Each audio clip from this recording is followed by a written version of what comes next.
Guys, welcome back to Yellow Shoelaces. I am here with the most amazing talent in the whole world.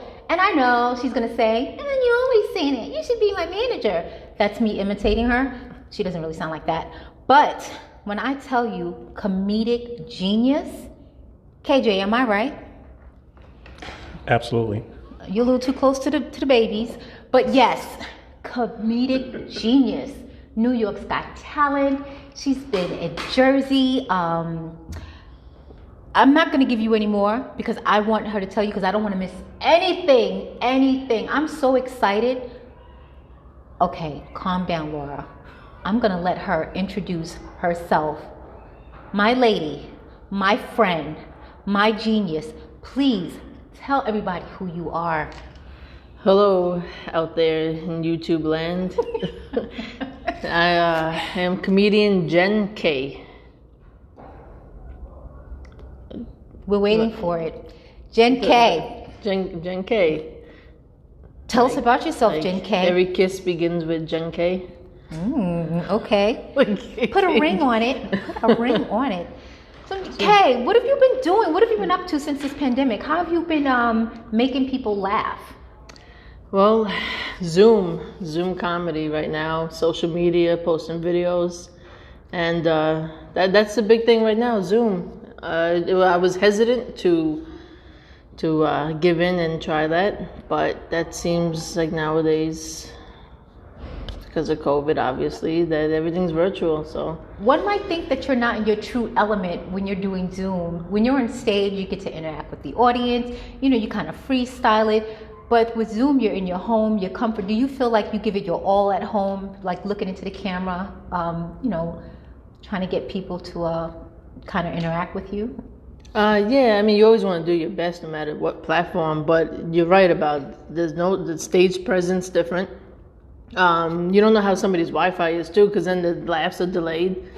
So then they talk over, but for the most part, it's been fun. And I was in the Burbank Comedy Festival with Flappers, and they did a great job with their Zoom, And by Flappers, I'm thinking Flappers, old school chicks just walking around flapping their arms. What, am I mistaken? Flappers Comedy Club. Okay, I knew that. I was testing you.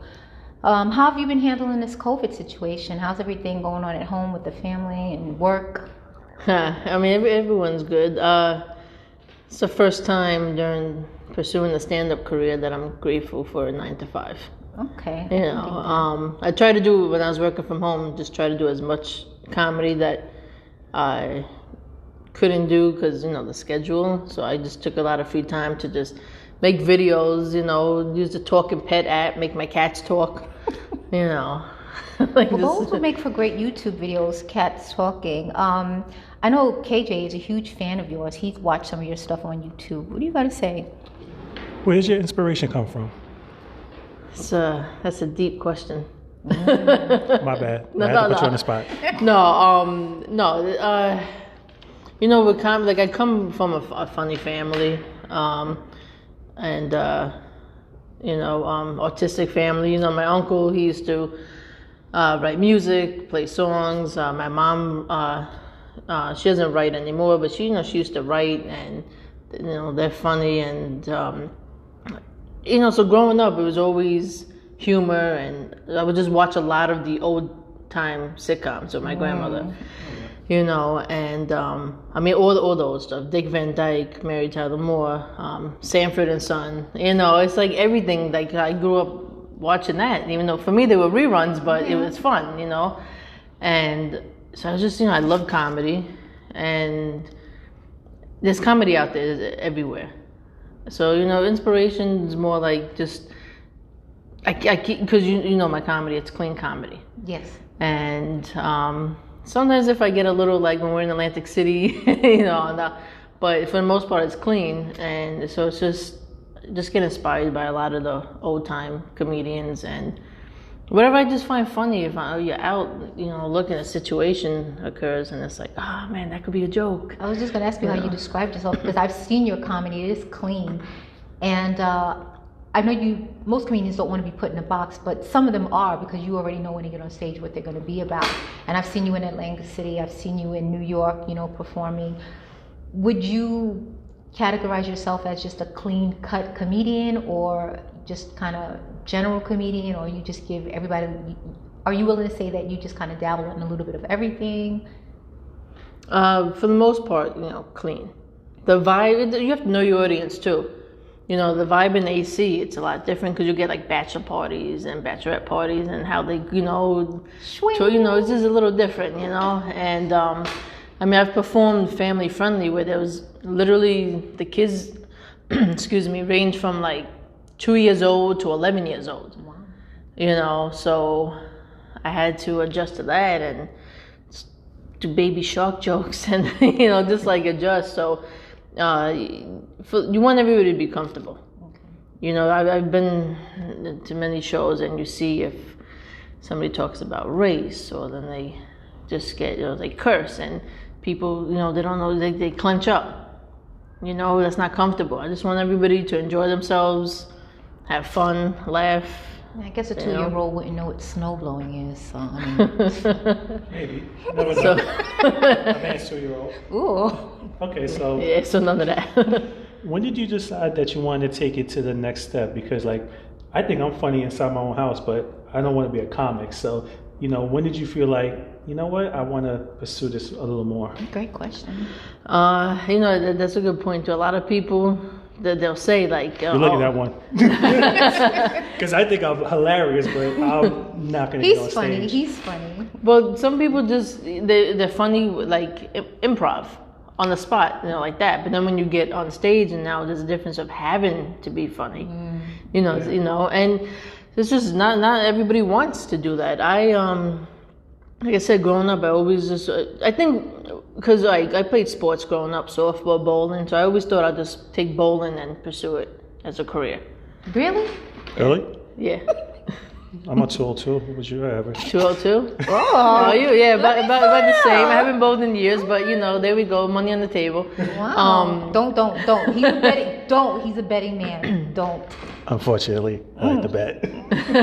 That's how I used to be with bowling. But, so then when I got to high school, I'm joking around a lot in class, and I don't know, it went a different direction. So I said, I want to write a sitcom pilot, and I just started writing. But then it got to where I always wanted to do stand-up.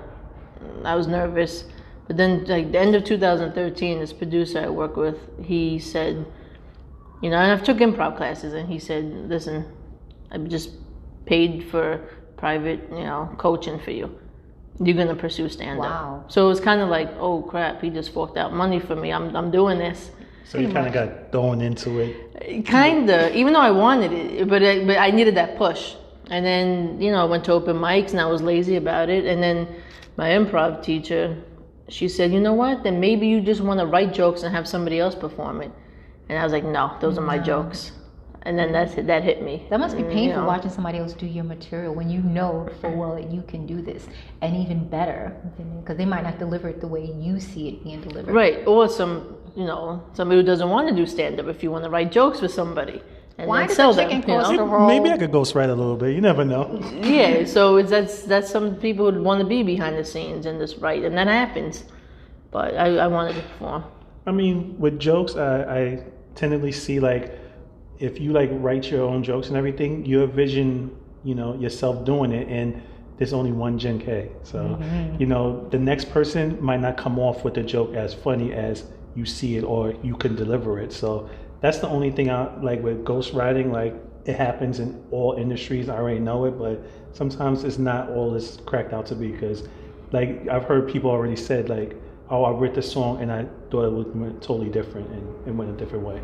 Right, and that's why you have certain people in mind for a song or a joke, And no, it's true, because some jokes, more than one person is going to come up with, the same joke. But then a lot of my jokes, I feel like it's just my twist on it that nobody's going to, come up with it. And then, like I said, they can't do it that way. And I can say, watching all your shows, it's hard today. It's very few comedians, for me, that kind of give you that belly laugh. It's just, you cannot help but laugh. And it's not like a little snicker and, I get it. But when I hear you on stage, and because you make it your own, and I can really visualize everything that you're saying. Like I know there's one bit you did with your mother and the wooden spoon. I'm dying. I'm crying every time I hear that. Like I'm just sick inside because that is just so funny, and just to hear you tell it. And I can't even imagine anyone else telling a joke like that. Like you were just very genuinely funny, and it's just like a feel good, like belly laughter funny. I love it. Thank you. Love it.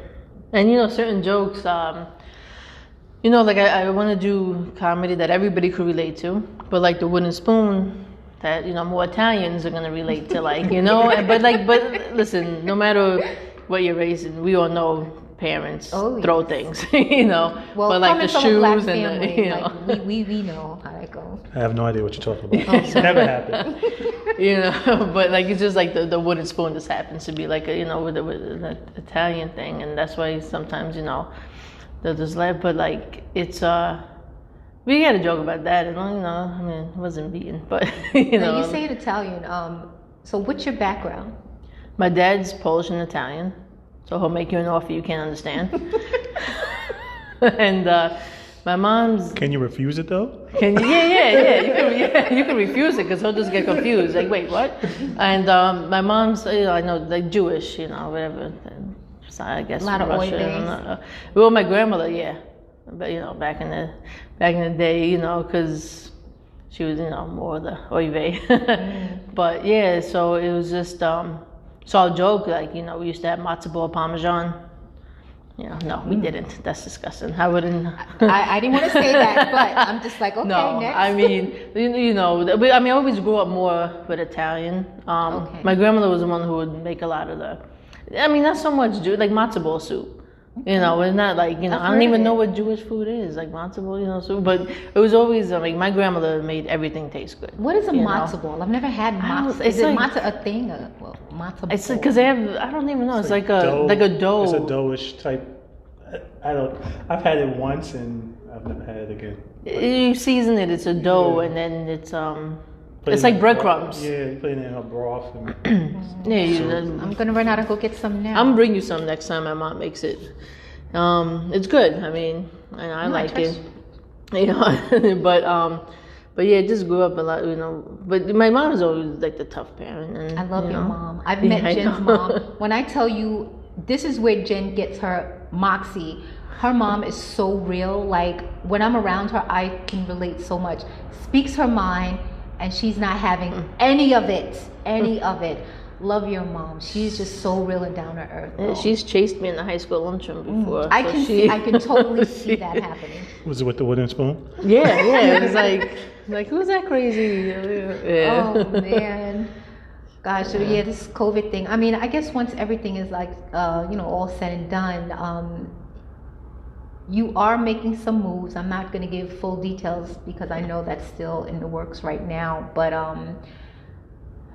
do you ever plan on like being in the city doing other things?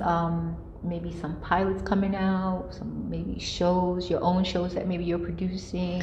I do have 2 sitcom pilots we're working on, and hopefully, excuse me, something comes out of that. And that's another important part about being a clean comic, because, it's, I guess you could get an HBO special if not so clean, but, the sitcom situation comedy, it's clean comedy out there. So they work for Sinbad. Yeah, call them up, let them know, Laura's my agent. But if you're producing your own stuff, you have more leeway. You can kind of do whatever you want to do. So that's like a plus of. Yeah, when you produce your own show, you can give yourself as much stage time. Bring whatever comics on. Female Steinfeld. Look for her. Yes.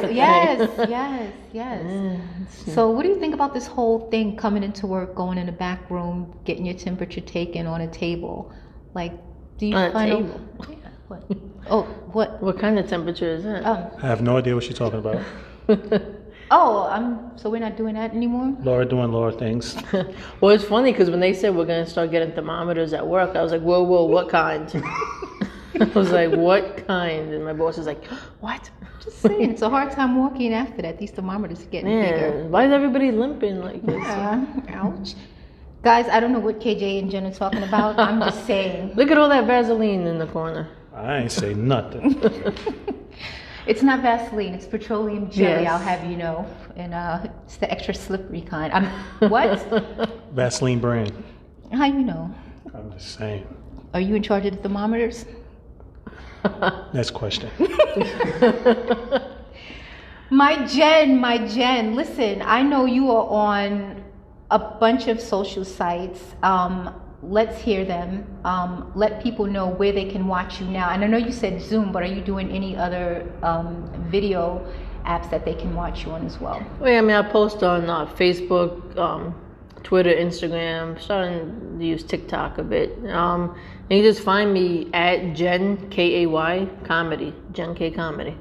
And on TikTok, as a comedian, are you just saying that this is your personal thing, or do you do comedy on TikTok? I'm not really familiar with TikTok. Yeah, it's weird. I can't really follow it so much because it's like, how do you use this thing? But I have a lot of little kids following me because I post videos of the cats. Aww. And it's like, I'm like, oh my God. It's like, I better not do a video of how Santa has COVID or something. But they like go, I'm like, oh wow, look at all these followers. You know, like one day I had like a bunch of notifications. I'm like, oh, little kids. That is so. You know, because then they like the cat stuff, and I'm immature, so you know. I love cats. Yeah, Your mom is a cat lover. yeah. I think she acts like she gave birth to them sometimes. You know, we used to get dirty looks from the neighbors because she'll call them like, you know, brother and sister. Like, stop licking your sister's ass. I'm like, Tasty. like it wasn't us. It was the cats. Well, guys, thank you for tuning in and listening to my friend, again, comedic genius. Please check her out, and you can also find some of her stuff on YouTube as well, right? Right. And of course, Facebook and Instagram, Jen K, K-A-Y. Look for her. But until that, this is going to be the end of this episode. And remember to always stay intrigued.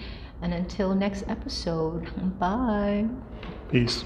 Bye. Thank you for having me. You're welcome.